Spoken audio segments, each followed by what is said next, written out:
The second point I'd make is the core of our leadership model, and you can see all this if you want to look at it in depth.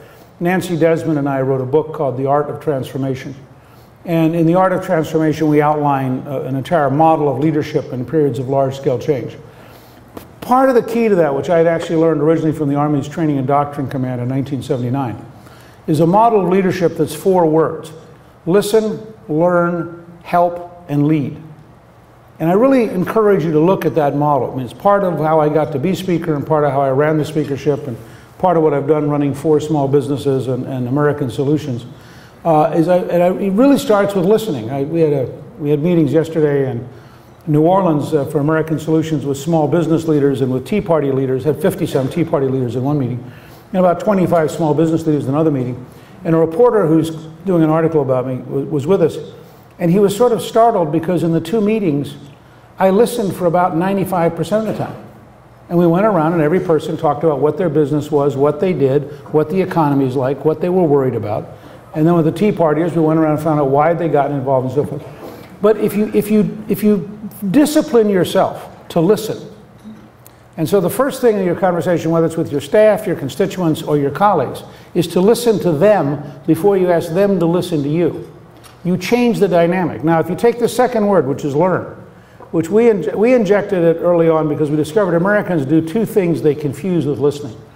One is Americans will, for example, you'll be at a cocktail party, all of you have done this. You're at a cocktail party and your eyes glaze over as the person next to you is boring you to death. That is not listening, that's patience.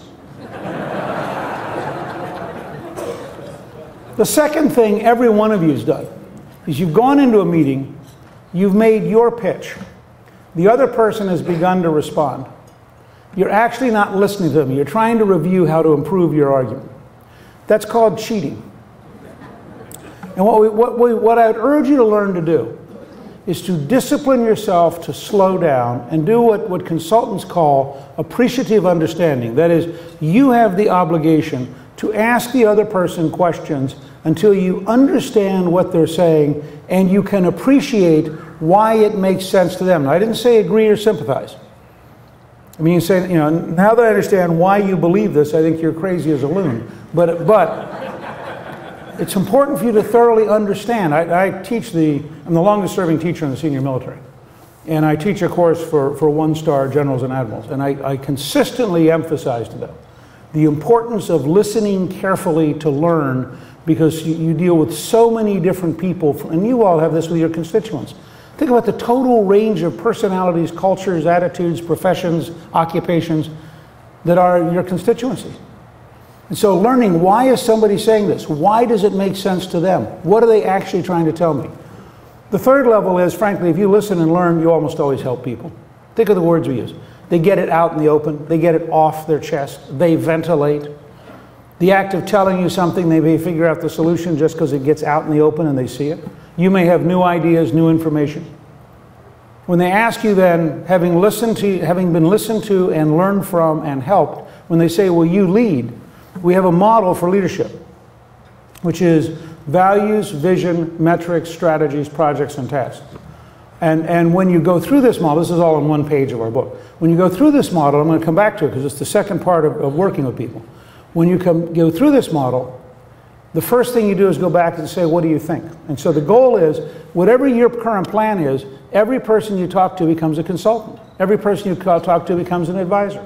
So you have a continuous improvement cycle of learning new things, getting better information, getting criticized, asking for the criticism. The opposite of what people in power normally do. Now, if you practice listen, learn, help, and lead, and you remember the person you're dealing with also has sworn to uphold the Constitution and also was chosen by their people, you're 2 good steps towards civility. The third, I think, challenge is to try to go back to values, vision, metrics, and strategies at a key level. And this is, frankly, where we're in huge trouble as a country. You can have a lot of conflict about tactics. You can have a lot of conflict about specific projects. If you have a common agreement on the values that bind us, and if you have a common vision of where we're going. I mean, the great genius of America in World War II that shocked the Nazis and the fascists and the Imperial Japanese is Once we were attacked, we all came together. I mean, overnight, within seconds, we were all unified. We had a common vision, which was unconditional surrender by our enemies, do whatever it takes to win, get it done. And therefore, everything else fell into place very rapidly. Not that we weren't clumsy, not that we didn't make mistakes, but there was an enormous drive in the right direction. And I think it's very important to go back up to the top and say, what kind of state do we want? A state that has full employment or not? Do we want a state that is creating jobs or not? Do we want a state where our children are learning enough to compete with China and India or not? And that's where you start having real values clarification arguments, because the truth is, we have a lot of different Americans who have a lot of different values. And one of the great jobs of senior leaders, whether it's the president or the governor or some, or in your case, in your district, is to find a way to articulate values and vision that brings people together. But when you bring them together, the next level after values and vision is metrics. How are you going to measure whether or not it's real? And that's when you get into very heavy work, and where it takes enormous patience to have a dialogue to invent this kind of future.